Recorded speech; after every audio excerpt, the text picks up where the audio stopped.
नमस्कार, स्वागत है आपका हमारे खास कार्यक्रम में और आप देख रहे हैं अजय एस्ट्रो मनी गुरु और मैं हूं आपके साथ गौरव राजेंद्र।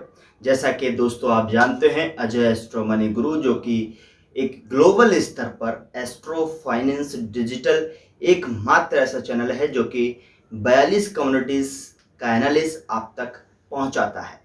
चलिए शुरुआत करते हैं दोस्तों आज के शो की। और शो में बात करेंगे पाम ऑयल के बारे में। दरअसल दुनिया के दूसरे सबसे बड़े उत्पादक मलेशिया में कुछ पाम तेल मिलों ने खाद्य तेल की कीमतों में नाटकीय गिरावट के बाद अस्थायी रूप से उत्पादन को रोक दिया है।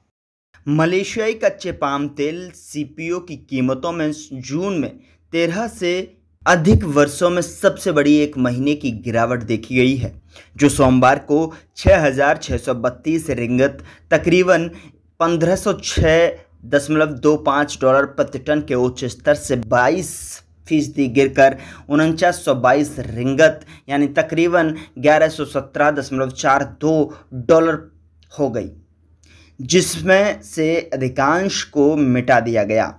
इस साल का लाभ मलेशियाई मिलर्स मासिक औसत सीपीओ मूल्य के आधार पर ताड़ के फलों के गुच्छे खरीदते हैं। वर्तमान में लगभग 6200 रिंगत तकरीबन $1408.13, लेकिन दैनिक बाजार मूल्य के आधार पर निकाले गए तेल को बेचते हैं। श्रम की कमी, रूस यूक्रेन संघर्ष और शीर्ष पाम उत्पादक इंडोनेशिया में निर्यात प्रतिबंध के कारण वैश्विक खाद्य तेल आपूर्ति में कमी के कारण मलेशिया का बेंचमार्क सीपीओ फ्यूचर्स FCOC 3 इस साल रिकॉर्ड पर पहुंच गया था।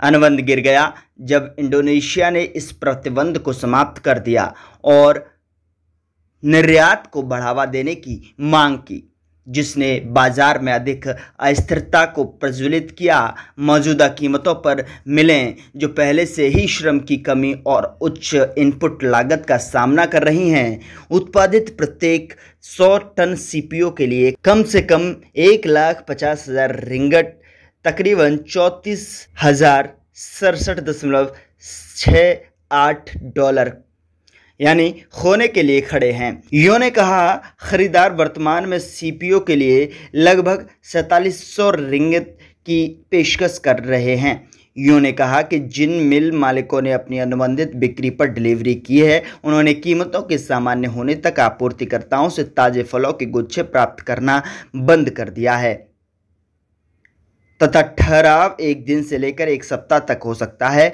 उन्होंने कहा कि इस तरह की स्थिति पिछले 35 वर्षों में पहले कभी नहीं हुई। यो ने कहा कि बड़ी संख्या में मिल मालिक प्रभावित हुए हैं, विशेष रूप से स्वतंत्र मिलर्स छोटे जोत से सोर्सिंग कर रहे हैं।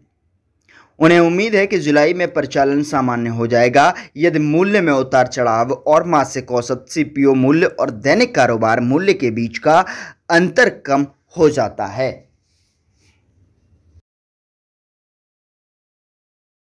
पेट्रोलियम की कीमतों में गिरावट के कारण इसकी जैव ईंधन अपील कम हो गई। दरअसल आपको बता दें कि सितंबर डिलीवरी के लिए वायदा 9.7% गिरकर 4,498 रिंगत तकरीबन $1,021 प्रति टन पर बंद हुआ, जो सबसे सक्रिय अनुबंध के लिए दिसंबर के बाद सबसे कम है।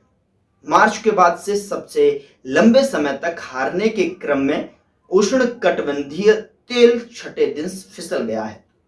कैनोला वायदा भी पिछले साल अक्टूबर के बाद से सबसे निचले। दरअसल उर्वरकों की कीमत, जो ताड़ के तेल की उत्पादक लागत का लगभग 40% है, पिछले वर्ष की तुलना में लॉजिस्टिक्स, स्नारप और फिर यूक्रेन पर रूसी आक्रमण पर बढ़ी है। पिछले कुछ महीनों में कीमतों में गिरावट देखने को मिली है, लेकिन कई उत्पादकों को पैदावार पर अंकुश लगाने के लिए सीजन में पहले पर्याप्त खरीदारी करने के लिए संघर्ष करना पड़ा। इसके शीर्ष पर अधिक विदेशी बागान श्रमिकों को लाने के सरकारी प्रयास इस वर्ष उत्पादन को पुनर्जीवित करने के लिए पर्याप्त तेजी से नहीं हो रहे हैं। दरअसल आपको बता दें कि मलेशियाई एस्टेट ऑनर्स एसोसिएशन के अध्यक्ष जेफरी ओंग के अनुसार महामारी से पहले 36,000 की तुलना में लगभग 1,20,000 श्रमिकों की कमी हो गई। जिनके सदस्य मुख्य रूप से छोटे और मध्यम आकार के प्लांटर्स हैं। पिछले 3 वर्षों में उर्वरक इनपुट की कमी और श्रम की कमी के कारण तेल हथेली अपनी पूरी क्षमता तक नहीं पहुंच पाई। उन्होंने कहा कि यहां तक कि अगर आपके पास पैसा था तो भी आपको कुछ प्रकार के उर्वरक नहीं मिल सकते थे।